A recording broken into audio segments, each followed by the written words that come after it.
Société nationale des Québécoises et des Québécois de la région de Thetford est fière de vous présenter l'émission Appalaches en quelques mots. La TVCRA est au cœur des préoccupations des gens d'ici depuis plus de 45 ans. C'est donc un honneur pour moi de soutenir et de contribuer à l'essor de la télévision communautaire de la région des Appalaches. Bon visionnement.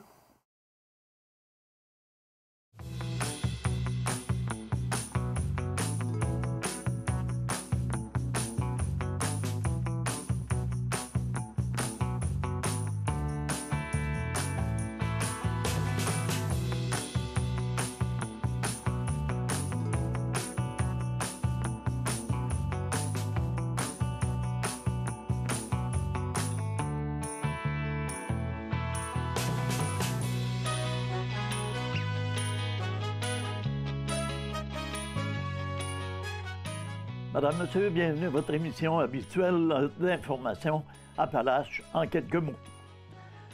Une jeune femme a perdu la vie samedi soir dans le secteur Irlande après avoir été violemment éjectée de son véhicule tout-terrain. L'accident s'est produit vers 22 heures sur la route Beaulieu, selon les informations données par la Sûreté du Québec. La conductrice prenait part à une randonnée en VTT avec ses proches. Ces derniers ont rebroussé chemin lorsqu'ils se sont rendus compte qu'elle ne suivait plus le groupe. Son corps a été découvert un peu plus loin, à proximité de son véhicule. Pour une raison inconnue, la jeune femme aurait fait une violente embardée. Des manœuvres de réanimation ont été tentées sans succès. Elle a été transportée dans un centre hospitalier où son décès a été constaté. La Sûreté du Québec a dépêché un enquêteur sur les lieux pour tenter de faire la lumière sur les causes et les circonstances de l'accident. L'identité de la victime sera dévoilée au cours de la semaine. Du 25 au 27 octobre prochain, en partenariat avec l'organisme IVEO, la ville de Thetford Mines aura l'honneur de recevoir le sommet international de l'innovation en ville médiane, et c'est au centre de congrès de Thetford que les municipalités et les entreprises innovantes seront de passage pour la tenue de cet événement d'envergure où plus de 70 exposants seront attendus.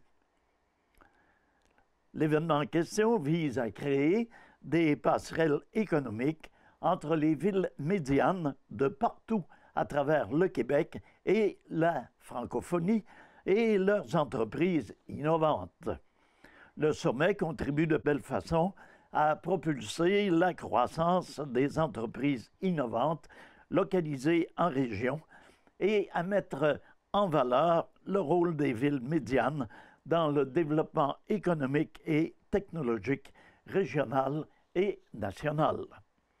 Lors de l'événement, 5 principaux thèmes seront abordés, soit ville durable, technologie ou initiatives innovantes en lien avec le développement durable et l'environnement, optimisation des services, optimiser les opérations et réduire les coûts par le biais de l'innovation et des technologies, territoire et mobilité, initiative pour réduire l'empreinte écologique de sa ville, relations citoyennes, mieux communiquer pour resserrer les liens avec les citoyens et améliorer les services, et commerce et économie locale, travailler ensemble pour favoriser la croissance de l'économie locale.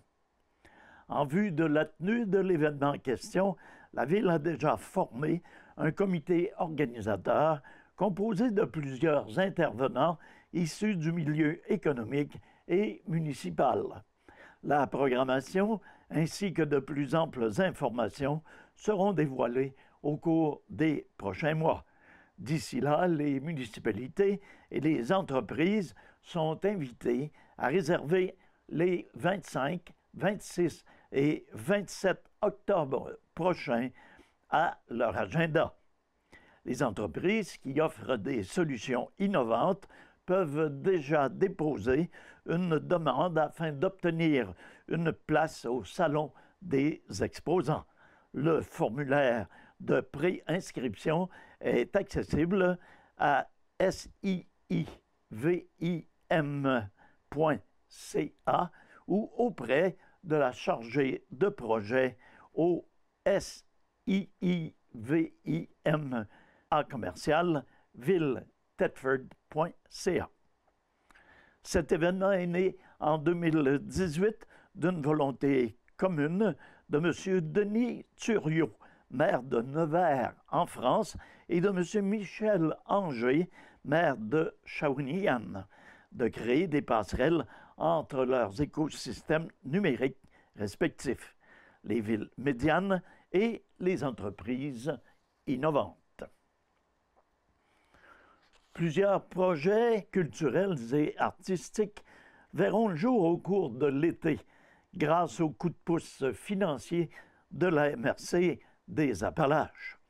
Le Conseil des maires vient attribuer une aide financière à 8 organismes et municipalités du territoire dans le cadre du Fonds culturel 2022, totalisant 13 390 $. En plus de cette cuvée annuelle d'initiatives, la MRC des Appalaches a accordé une subvention de 9 000 $ au Conseil des aînés de la MRC des Appalaches. Les familles, les jeunes et les aînés pourront s'initier à différentes formes d'art ou simplement vivre des activités culturelles en communauté. Le Fonds culturel et les projets spécifiques aux aînés sont des actions issues de la 4e entente de développement culturel 2021-2023 de la MRC des Appalaches avec le gouvernement du Québec et Desjardins. Depuis 2012, le fonds a servi de bougie d'allumage en facilitant la réalisation de projets qui ont stimulé le développement culturel dans plusieurs municipalités. Chapeau aux organisations qui ont imaginé des projets ce printemps dans un contexte d'incertitude lié à la pandémie. Les organismes culturels et les artistes ont été durement affectés par les vagues successives. Souhaitons que les citoyens et citoyennes visés par les projets mis en place participeront nombreux aux différentes initiatives de mentionner la préfète de la MRC des Appalaches, Mme Jacinthe Patry. Dans la liste des projets retenus, mentionnons la municipalité de Saint-Jacques-de-Leeds avec l'atelier d'éveil musical offert aux enfants de la garderie et du camp de jour, offert durant la saison estivale pour une somme de 2 000 $. La troupe de théâtre Les Cabotins pour le projet Séance d'initiation au théâtre pour tous les groupes d'âge, un montant de 1 392 $. La municipalité d'East-Broughton pour le projet Le sport au profit de l'art, création collective avec les jeunes joueurs de baseball sur le nouveau bâtiment de service pour un montant de 1 275 $. Le Centre d'archives de la région de Thetford pour la mise sur pied et le lancement d'une revue d'histoire régionale, le Défricheur des Appalaches, pour une somme de 2 000 $. Sentier pédestre des Trois-Monts, atelier de sculpture et de gravure sur pierre pour 723 $. Vertirland, rencontre interculturelle autour de la marionnette et de la musique folklorique d'Amérique du Sud pour 2 000 $. Espace culturel Le Vitrail pour le happening des arts. Événement mariant les arts visuels et les arts de la scène pour 2 000 $. Et Excentré, soirée performance en arts médiatiques et musique nouvelle à Thetford Mines pour 2000 $. Dans la présente entente, des sommes d'argent ont été réservées pour réaliser des projets régionaux qui rencontrent les objectifs de la politique vieillir et vivre ensemble chez soi dans sa communauté au Québec. En 2021, la MRC a soutenu des échanges intergénérationnels en art textile durant la présente année scolaire. 3 jumelages réunissant un artiste, un groupe d'artisanes et une école vont donner lieu à la création d'une œuvre collective. En 2022, la MRC appuie le projet du Conseil des aînés financé par le Secrétariat aux aînés du ministère de la Santé et des Services sociaux dans le cadre du programme Québec Amis des aînés intitulé Résurgence. Ce projet vise à permettre aux personnes aînées vivant en résidence de retrouver une vie sociale après plusieurs périodes difficiles de confinement. La ville de Thetford Mines est heureuse de soutenir financièrement un projet de construction de logements abordables déposé par le groupe de ressources techniques Nouvel Habitat dans le cadre du programme d'habitation abordable du Québec de la Société d'habitation du Québec. Il s'agit d'un programme visant à appuyer les initiatives de projets de logements locatifs abordables destinés à des ménages à revenus faibles ou modestes, ainsi qu'à des personnes ayant des besoins particuliers en habitation. Pour le maire de Thetford Mines, Marc-Alexandre Brousseau, la réussite de ce projet est primordiale afin d'offrir des logements à une clientèle qui en a grandement besoin. Le maire de Thetford mentionne Thetford, comme le reste de la province, souffre de la crise du logement qui sévit actuellement. Nous avons un taux d'inoccupation historiquement bas et ce projet permettrait à ceux qui subissent les contre-coups de la crise d'avoir accès à de nouveaux logements qui seront propres, sécuritaires et surtout abordables. Le marché de la construction est actuellement très vigoureux à Thetford, mais l'ajout de logements neufs ne convient pas à toutes les clientèles, même si c'est une excellente nouvelle pour ceux qui peuvent se le permettre, de mentionner M. Brousseau. Le projet de 48 logements, où la majorité seront des 3,5 et des 4,5, constitue la phase 1 d'un projet qui pourrait en compter 96 au total. Les logements seraient construits sur la rue Giroux, derrière le restaurant Saint-Hubert. Il s'agit de la première action officielle de la Ville suivant l'adoption de la déclaration municipale sur l'habitation en mars dernier. Le projet pourrait débuter rapidement suivant l'acceptation de la subvention du programme d'habitation abordable du Québec, selon le maire Brousseau. Le projet est présentement à l'étude, mais nous espérons fortement que la Société d'habitation du Québec comprendra le besoin criant de logements abordables à Thetford et que la réponse sera positive puisque leur appui financier au projet est primordial pour sa réussite. Souhaitant encourager la fidélisation aux commerces et entreprises du territoire, le programme J'achète Adstock a été actualisé afin de sensibiliser les nouveaux arrivants et les familles à consommer localement. Cette nouvelle campagne incitative a élargi son volet à la rénovation domiciliaire dans les périmètres urbains et à la construction pour les premiers propriétaires provenant de la municipalité d'Adstock. Administré par le Comité de promotion industrielle, L'objectif principal est de contribuer à la consolidation des services de proximité en maximisant les retombées par les achats effectués lors de la construction ainsi que la rénovation domiciliaire dans les commerces et entreprises ayant pignon sur rue à Adstock. Des partenaires tels que la Caisse Desjardins de la région de Thetford et les promoteurs du domaine Escapade se sont également greffés à ce programme. La politique compte 3 volets, nouveaux arrivants et nouvelles constructions, peu importe le secteur, l'établissement d'une construction au domaine Escapade, ainsi que la rénovation en périmètre urbain.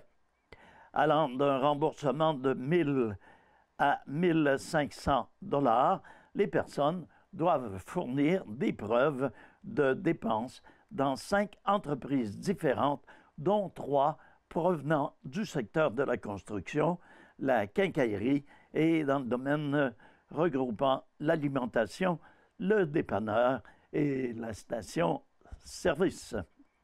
En plus de soutenir nos services de proximité, qui sont au centre de la vitalité de nos communautés, l'actualisation de la politique était rendue nécessaire pour intégrer de nouvelles réalités.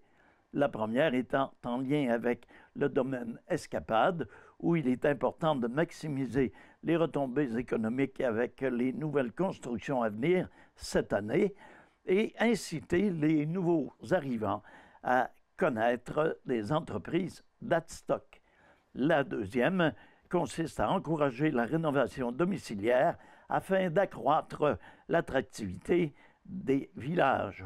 De plus, à la suite de plusieurs demandes, nous avons également fait place au volet nouveaux arrivants pour les nouveaux propriétaires résidents déjà sur le territoire, de préciser le maire de la municipalité d'Adstock, M. Pascal Binette. Le temps est maintenant venu de faire une brève pause. Alors, on se retrouve de l'autre côté.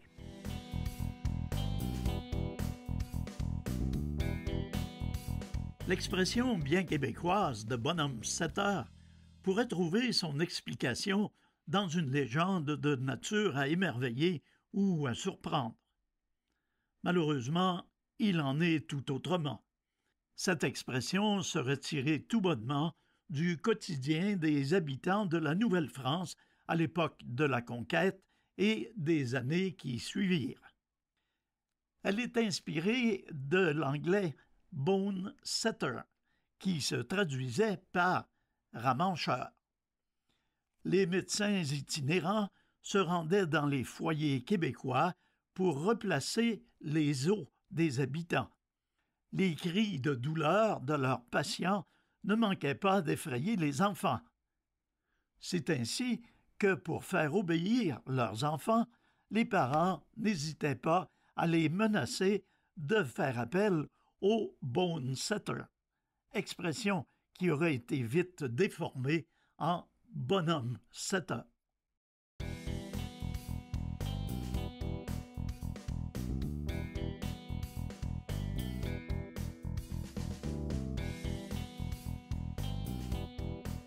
À l'occasion de la Semaine de la police au Québec, qui a lieu cette semaine, soit du 15 au 21 mai, et dont la thématique est « Mieux se comprendre, la police et le citoyen », les patrouilleurs du service de police de Thetford Mines tiendront l'opération Bonne conduite. Cette initiative, provenant d'une équipe de patrouilleurs, se veut d'abord une opération de prévention et de sensibilisation. Elle vise ainsi la reconnaissance des bons comportements chez les conducteurs de véhicules circulant à quelconque endroit sur le réseau routier thetfordois. Plusieurs fois par mois, des citoyens contactent le service de police afin de signaler des comportements imprudents d'automobilistes dans des zones vulnérables telles que les zones scolaires, les zones résidentielles, les traverses de piétons, ainsi que les parcours d'autobus scolaires. Ce seront donc des endroits ciblés où les agents effectueront des surveillances et pourraient intercepter des conducteurs dans le but de les féliciter. Bien que les interventions se voudront d'abord préventives, aucune tolérance ne sera toutefois exercée envers les conducteurs qui seront pris en contravention aux règles du Code de la sécurité routière. Cette opération est bien différente de celle habituellement tenue par nos policiers. Nous souhaitons ainsi démontrer aux citoyens notre capacité à communiquer différemment que par des actions répressives et nous rapprocher du même coup de celui-ci en valorisant les bons comportements, de déclarer le directeur adjoint à la surveillance du territoire, M. Serge Morin. Le service de police de Thetford Mines pourra dresser un bilan de cette opération une fois à terme. Le Centre d'archives de la région de Thetford vient de publier un nouvel ouvrage dans lequel les amateurs d'histoire et de généalogie, Céline Roy et Henri Laframboise, y présentent la famille Pelletier et le récit d'exploits de l'aventurier Éphrem Albert Pelletier, originaire de Saint-Ferdinand d'Halifax. La lecture d'archives familiales des Laframboise a incité les collaborateurs à poursuivre leurs recherches dans différents journaux, dossiers militaires et écrits d'auteurs manitobains. Ce travail a permis de connaître le cheminement de cet homme toujours en mission. Engagé dès l'âge de 16 ans et successivement dans différents corps militaires canadiens, nous le suivons depuis la guerre d'Afrique du Sud, la guerre des Boers, les grandes explorations de la police montée du nord-ouest du Canada, la Première Guerre mondiale et la prospection au Manitoba, où on lui attribua le titre de Père de l'or. À noter qu'il est possible de se procurer l'ouvrage au Centre d'archives de la région de Thetford en effectuant une demande par courriel ou à la librairie L'Écuyer.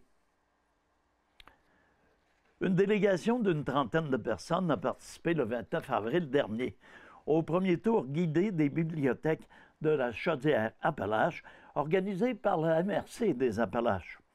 Les bénévoles et les élus municipaux sont revenus emballés de leur visite inspirante et fort stimulante des bibliothèques de Saint-Éphrem-de-Beauce, de Montmagny et de Tring-Jonction. Madame Jacinthe Patry, préfète de la MRC, a souligné qu'elle souhaitait sensibiliser les municipalités à l'importance de soutenir significativement le développement de leurs bibliothèques afin qu'elles deviennent un troisième lieu de vie après la maison et le travail, un lieu de rencontre vivant et animé. Chaleureusement accueillis partout, les participants et participantes ont emprunté quelques bonnes idées pour améliorer le fonctionnement, l'aménagement et l'animation de leur bibliothèque. Alors voilà, c'est ce qui met un terme à notre émission pour cette semaine. Je vous invite à être des nôtres la semaine prochaine pour une dernière édition de cette série d'Appalaches en quelques mots. Alors, à tous et à toutes, je vous remercie d'avoir été présents à l'écoute et je vous invite à être des nôtres la semaine prochaine. Entre-temps, portez-vous bien, prenez soin de vous, prenez soin des vôtres.